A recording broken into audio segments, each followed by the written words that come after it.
Electronegativity. It's defined as the tendency of an atom to attract bonding electrons. In a perfect covalent bond, the two atoms have no difference in electronegativity. We can express this by saying delta En, En for electronegativity, equals 0. This means that the location of the shared pair of electrons in space will be equidistant from the two atoms. As a result, the two atoms will have uniform electron density. A perfect ionic bond consists of a metal, M, which has low electronegativity, and a nonmetal, X, which has high electronegativity.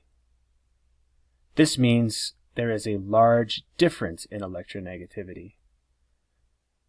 The location of the shared electrons in space is, well, the electrons aren't shared. They are much closer to the atom that has the much higher electronegativity.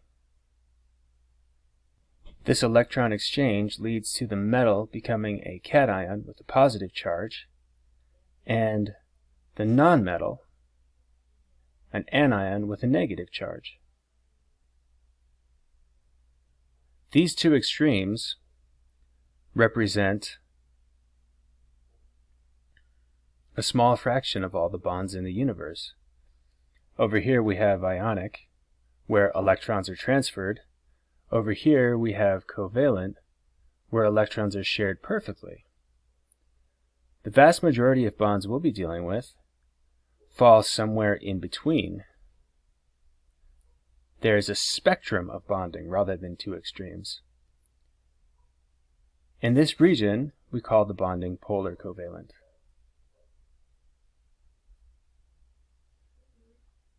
So now it's time to get quantitative.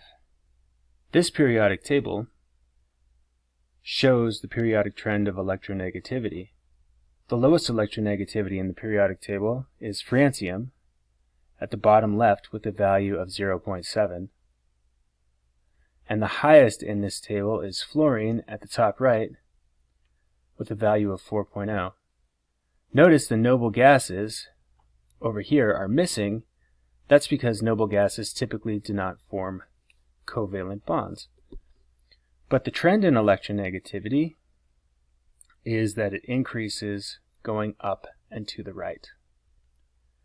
So this chart represents the spectrum of bonding. A perfect covalent bond has a difference in electronegativity of 0. And the difference in electronegativity is just the absolute value of the first electronegativity minus the second electronegativity for the pair of atoms that you're dealing with.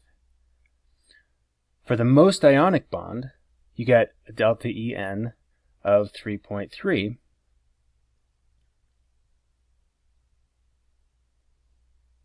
Consider francium and fluorine.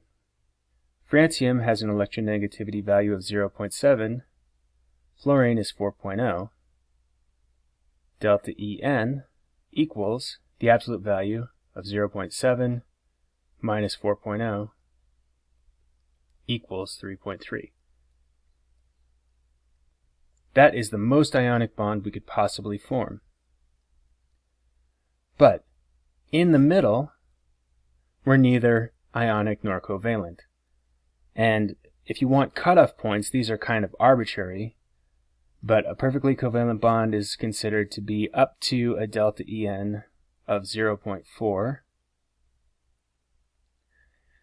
And ionic bonds are when delta En is greater than 1.8 or 1.9. It depends on the textbook. What about bonds with intermediate difference in electronegativity? Consider HCl. Hydrogen has an electronegativity of 2.1 and chlorine has an electronegativity of 3.0. This gives you a difference in electronegativity of 0.9, greater than the 0.4 required to be perfectly covalent, but less than the 1.8 or 1.9 required to be totally ionic. So rather than equal electron sharing, as in covalent bonding, or full electron exchange, as in ionic bonding, we get a polar covalent bond where the electrons are shared unequally. The bonding electron pair is closer to the more electronegative atom, the chlorine. This puts extra electron density on chlorine, but not a full unit of charge.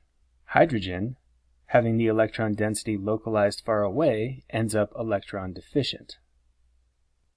The extra electron density on chlorine yields to what's called a partial negative charge, and this symbol, delta, is just a number less than 1.0.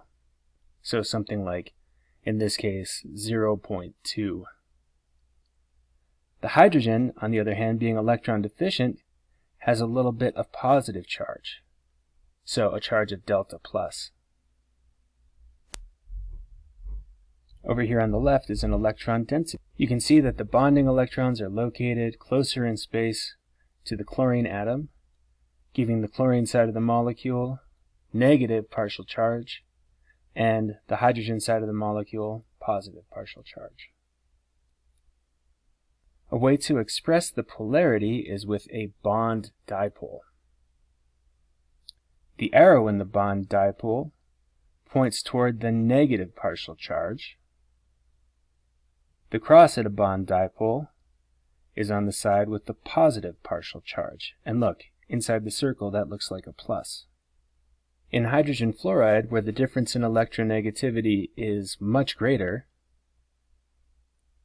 since fluorine is 4.0, the difference is 1.9, this means the size of the bond dipole in HF will be bigger than the size of the bond dipole in HCl. So the relative size of the dipole is proportional to the difference in electronegativity.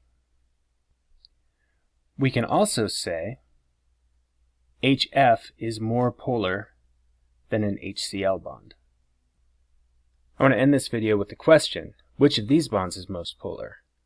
Well, the answer is the bond that has the largest difference in electronegativity. Now, the periodic trend in electronegativity, just to remind you, is that it increases as you go up and to the right.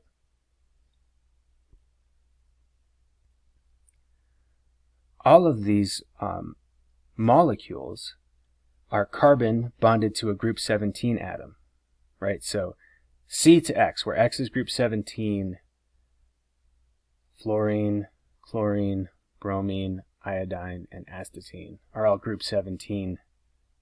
So the group 17 elements are going to have electronegativities greater than that of carbon. And delta En will be maximized for the group 17 element that has the highest electronegativity. So then it's just a matter of looking at these X atoms and relating them to their position on the periodic table, and then using the periodic trend. Pause your video now and get the answer. Then you can unpause it to see what I got. Here's a little excerpt from the periodic table, namely group 17. Fluorine's at the top of it and astatine is at the bottom. Electronegativity increases as you go up the group, making fluorine the most electronegative. Therefore, the most polar bond is the bond between carbon and fluorine. Answer choice B. Is this what you got?